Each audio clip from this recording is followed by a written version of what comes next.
Good afternoon. Welcome to the channel, guys. As always, I'm your host, Mike Hernandez. Out here in this lovely 111-degree weather day in Arizona. Just got back from the lake. Got to put away that boat and then get the Jeep inside the garage because there's AC in there and it's way too hot to do this. So the highly anticipated, much requested on social media, Jeep walk around of RESQJK is going on today. Stay tuned.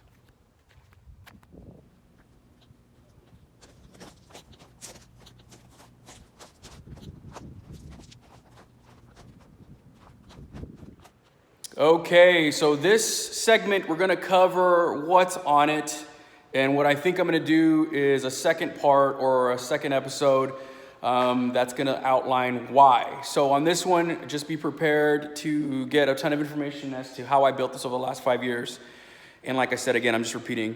The next one will be why I did that. This is a 2014 Jeep Rubicon. One of the ways to tell it's a 2014 is the front side turn signal markers, whatever you want to call them, are clear. On the prior years, they were colored yellow, what have you.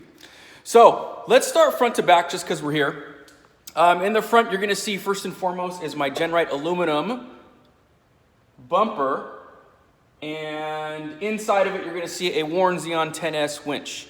I added these little side markers. They're LEDs from Genright as well that give me just a little more throw to the side, but these are also from Genright. This is the worn winch fairlead with a factor 55 closed winching system. On the front, you can see, if you've looked at my other videos, these are rigid Trucklight headlights. This is a 50-inch rigid single row light that has a spot in the middle and floods on the ends to break up the light. On the A-pillars, I have, man, I'm sweating here. You see how shiny I'm getting? Jeez. On the A-pillars, I have DXL-Pros from Rigid as well, and then the Fieldcraft sticker is on the hood. As we come to the side a little bit, you'll notice these fenders are aftermarket. I took a hit right here into one of the trails. So this is a Genright aluminum fender that I did powder coat as well as the front to match. Maybe one of these days I'll pull everything off in a different rework phase. But for right now, black powder coat. These are aluminum fenders from Genright. And when we look in the wheel well, you can see the Fox 2.0s and the Teraflex speed bumps that are progressive. This is a 4-inch Teraflex coil. And, oh, what time is it? 2 o'clock, okay. So this is actually, you know what? This is actually a 3-inch Teraflex coil with a 1-inch spacer up top, because I've been adjusting a lot of things with, sometimes I run 37s, sometimes I run 38s. So in the front here, you will see Offraod Evolution C gussets that I welded in myself. It's got Synergy ball joints for both sides that we upgraded. The Synergy sway bar link is also in there. You'll see this, it's basically all Synergy high steer stuff. So the Chromoly, Synergy tie rod, drag link, track bar, and then let me get over here so you can see it a little better. The Synergy bracket that ties everything in. Now, a high steer is just basically where you take your drag link here and you flip it. You drill a hole through it, flip it, because it's on the bottom from the factory. And then you get a little bit more strength when you go chromo on these. So that's really it for the front. I do have the Fox ATS steering stabilizer, which in my head, I mean, it's a lot of money for some performance, I guess. I mean, I'm not going to knock it, but it's not really necessary. There's something like 28 to 20 clicks of adjustment over here on this end where you can firm up the feel of the steering wheel or, you know, let it track a little more, however you like it. I don't remember where I have that on. Typically, I like mine a little more free and not as restricted. The front axle is sleeved. I use I believe it's called Nitro gear sleeves, and they're a press and fit. So the front axle is the factory Dana 44 Rubicon. I'm running 513 Yukon gears in the front, factory E-locker, and it's got a Dynatrac cover on it right now. And that's probably all I'm gonna do to the front, because I'd like to build 1-tons or go that route in the future. You can see some of the control arms here. I am running, these are the Metalcloak mid arms. All 8 control arms in the front and rear together, that makes 8. And then I am running a 1350 Adams drive shaft in the front. I am running a Raceline Monster beadlock. These are a 17-inch wheel. I also have the 38 Wild Peak Falken MTs that I'm running. These are 38 1350 R17s. And I actually am running a pretty large backspace. I want to say it's somewhere around -22. I don't remember. I have the boxes over there. I guess I could go look at them. But I am also running a spacer, a 1-inch spacer in the front and rear for the rims to give it that extra width that I wanted. A lot of people, you know, talk negatively about spacers. I've never had any issues. I constantly maintain them. They are also hub-centric. So that concludes the front portion of the Jeep. All right, we're looking at the driver's side here of the Jeep. We have Offroad Evolution rock skins, Offroad Evolution rock sliders. I am running full doors. Maybe one day we'll get half doors, not sure yet. The Genright fenders are in the rear, also aluminum. I am running a Rhino rack system up top. You can see here, I gotta take off the broken piece that took a hit the last time we were out and destroyed that tent. But anyways, the Rhino rack has been phenomenal. Really like the way this system works out. And then on the rear, I don't have a bumper. So I was getting tired of breaking them and hitting them on that departure angle. So as of, geez, the last several years, I haven't even touched it. I would like to match the Genright stuff that I have, a rear Genright bumper, but they are a little spendy. So right now I'm just running the Dually 2 rigids in the rear for reverse lights. Right now they have the filters on them for when we're out off-roading. I flip those on so whoever is behind me can see me through the dust or what have you. In the rear, I am running 513 gears like the front, of course, Dynatrac covers, factory E-lockers. You can see I am also running the Teraflex speed bumps in the rear. The suspension's starting to sag a little bit after 5 years. When I first started, I had a little bit of space in between that polyurethane bump stop and the speed bump, and now they're touching. So, I don't know, we may change systems here soon. But for right now, that is what it is. Those bump stops are on the newer end. Teraflex has always been really good to me when it comes to replacing wear parts and whatnot. So those ones, you know, I've only been in there probably about 6 months. You can see the same Fox 2.0s in the rear, extended brake line from Offroad Evolution.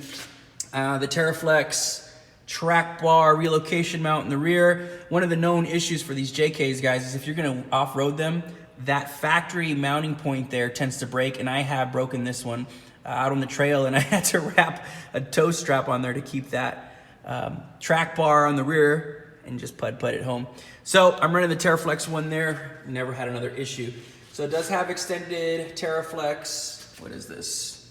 Sway bar lines, and then you can see the same Metalcloak arms in the rear, and that's it. I think I mentioned previously that I am running spacers.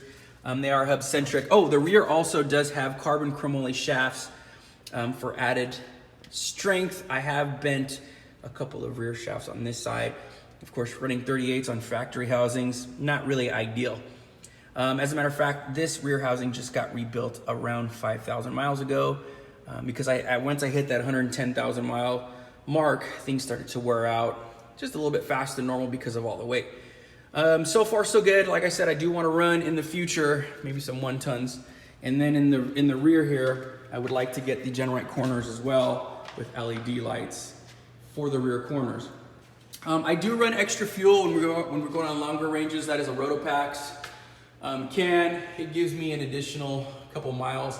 I think all in all, my Jeep is somewhere around 275 miles when I use that to go on extended runs. As we come across here, I just have a full-size shovel up top. I posted something on Instagram the other day asking people, you know, what's their most used tool, and honestly, a full-size shovel gets used so much when we're out there for various things.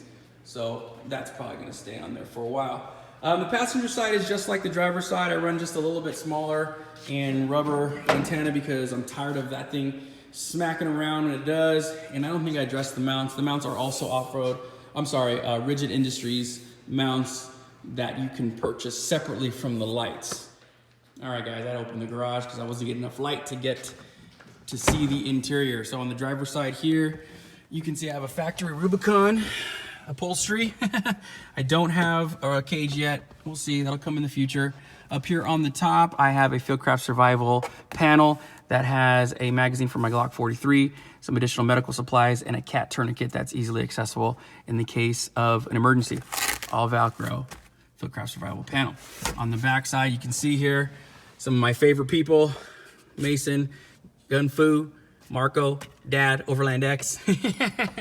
And then as we come over, you can see the 67 degrees, or 67 design mounts. It's got the 2 short arms on it, the current generation iPad that's plugged in that probably needs to be charged. Yeah, 31%. And then also a universal phone mount for my iPhone, whichever one I have. In rotation. On the passenger side here, you can see I have a little industrial strength Velcro, actually the Velcro, because it's trademarked, adhesive on here, and I have a couple patches. That's the Fieldcraft Survival leather limited edition first run that we did, and then Epic Family Road Trip gave me this during the Overland Expo, as well as Marco on this one here during Overland Expo. On the passenger side, I also have my Cobra CB radio. What's funny about CB radios is that Jeepers tend to have them, and everybody makes fun of Jeepers for having them. So I'm one of them. That's just a air freshener. On the bottom center here, you can see I have my Daystar panel, which replaces that useless like net thing that comes on here for those of you guys who have them already. And then I have all my analog switches that I have wired myself into the Daystar system here. So 50-inch light bar, DXL-Pro A-pillars, and then this one is for the rear dually 2s, and then this one is for the 8 rock lights that I have on the bottom, all from Rigid. So a good place for that, because otherwise it was just dead space. You can see here in the center, I do have a rugged radio that was used here on this last trip. That's why it's in the center console here. And then of course, always power because of the 67 design mounted media center here. iPad runs any of the apps that you want, obviously videos and whatnot for the kids. And because of the factory radio being so slow, I don't know if you guys run these, if you go Bluetooth, there's a delay, so I actually just hardwire it for the auxiliaries. It's a little better on my, actually it's perfect on my JL, but on these JKs, not really a great system. So that's what's on the front, factory stuff and aftermarket add-ons. Let's go to the rear here of the driver's side. You can see my Condition 0 mounting system. It's a billet system. I was fortunate enough to get the rack bone here when it first came out after its prototype. This is actually one of the first prototypes that was in circulation. The good guys at Rackbone gave me this one. I love it. It's modular. This is the 2-gun system. What's different about these bases is this one is a base for a pistol, and this one is a base for a rifle. So they're just a little bit of a different size, and they go quickly and easily in and out with their mounting solution here. Now this isn't designed for storage. This is just designed for when we're either doing courses or when I'm hunting or whatever your need may be. Not sure what your guys' laws are in other states, but we're free here in Arizona, so I often have one in here, and then I have a different solution for I need to lock things up. This is a paracord grab handle that I made, just attaches there, which is the same place the Rackbone does. These will fit any vehicle that you have, and then it just ratchets to the bottom. So highly recommend those. As we come to the back, I usually have baby seats back here, but not today because we're doing the walk around. I don't think I mentioned this. On the top here, I do run a spiderweb shade, and this one's kind of dirty. But it's got a dual purpose. Well, it's got several purposes, but when the top comes off primarily, it gives me a little more protection. I get roasted here in the Arizona sun. You can see I got a GoPro mounted to the ceiling, which gives us really funny videos of reactions and whatnot. And then Baby Groot, he made an appearance here in the last photo shoot we did with Fieldcraft. Kids put him up there after Disneyland, and I'm never taking him down. He's actually gonna go with me, if I can, to the next vehicle, which hopefully will be a Gladiator. So that's the interior on this side. We'll go to the other side now. Middle row here, you can see I have a plug. This is where my Snowmaster plugs into the wall when I come home, so I don't just let it sit on battery power. But in this side here, this is a Fieldcraft Survival Go Light bag. So this is a panel system designed by my good friend Mike Glover, a 20-year Special Forces veteran, who saw a need on the field out in the field for something that could be easily accessible but not permanent. A lot of the seat back panel systems that are rigid or even soft like this one are not as easily to take off as this one, and that's the whole point of it. On the short term, these three back panel systems that are on this entire, I keep saying system, why do I keep saying that? These 3 pouches that are hook and loop or Velcro come off easily. So if you need, you can just pull it off from wherever you are in this vehicle, whether driver, passenger, in the rear, what have you. This is medical. It's got a little bit more of an upgraded kit on this one with cat tourniquets as well. The center here is a survival kit from Fieldcraft Survival. And then the bottom is my tire stuff, because we're always airing up and down, guys. If you guys are off-roaders or Jeepers, big 38s need some work to air down, but also to fill back up. So I have like an air chuck, deflators, and then a tire repair kit in there. Here you can see a knife. It's got a seat belt cutter and a windshield or window breaker in it that I can access from wherever I am. Another CB radio, that rugged radio is sometimes in here too. 30 round mag on my LBX mount here. This is a Chromoly panel in the center, so you can have stuff that's a little more hard mounted. If you guys have ever ran Molly, you know that that just doesn't come on and off easy, which is the point of it being here. These do, these don't. Obviously this can be taken off and you can get your ammo when you need it. This is a, oh man, who is this? This is a Vertex, I believe, Velcro system that holds my Glock 19 magazine. And then a rigid 1100 lumen light. You always need light, so I have a couple of flashlight solutions in here. This is a primary, it's rechargeable. Love this light. This is a Shimag. Obvious reasons why this is here. I guess we can talk about these things more in depth, and I can blow open my kit in the next video. But this also has a paracord grab handle that I made in the back that's just tucked away. So that's the center row, pretty straightforward. Let's move to the back. So the rear of my Jeep here, you can see, runs a full-size spare. Again, it's a 38 1350 17 Falken MTs on monster beadlock rims from Raceline. Here we have a high lift jack mounted to the aluminum Genright tire carrier, and I did powder coat it the same color as all the other aluminum stuff. This is a PRP, obviously, bag. It's got some additional stuff, gloves, recovery stuff. I think my hoses for my CO2 tanker in there as well, or whatever I need when I'm on the trail to access it easily. So, quick story, why do I call it RESQJK? So the reason is my friends used to say that I would rescue them in the Jeep constantly. So my friends gave me this nickname. So I figured, hey, why not? Look up hashtag RESQJK on Instagram, and you'll see the evolution of this Jeep throughout the years. Okay, moving on to the inside here, my Genright tire carrier. I have these pins taken off on the bottom already, or the pin taken off on the bottom, and then this one here you can see, you just press in the center and it comes out. Let's pull this back. Slides, makes tons of noise. So in the rear here, I am running a self-made aluminum 10-pound CO2 tank. This just has a Smitty built mount that I mounted here to the roll bar, and then also my favorite people here, my stickers, 150 pound or 150 PSI regulator, and then obviously the chuck for my air hose. You just turn it on and off. This is the way that I did it because it saved me, I mean, over 50% off what the current market is doing in terms of retail. Very easy to do.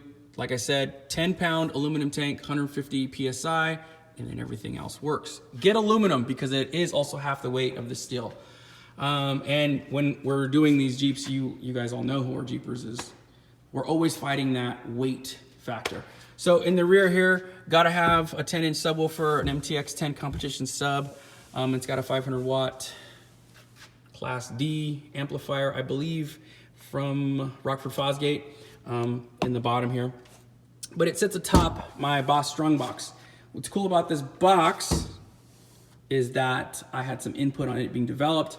A lot of times you'll see the ones that go all the way across the bottom, but because I wanted to run a larger 60-liter Snowmaster fridge in the rear, we got some measurements and gave feedback to Boss Strongbox so that I can still run the two.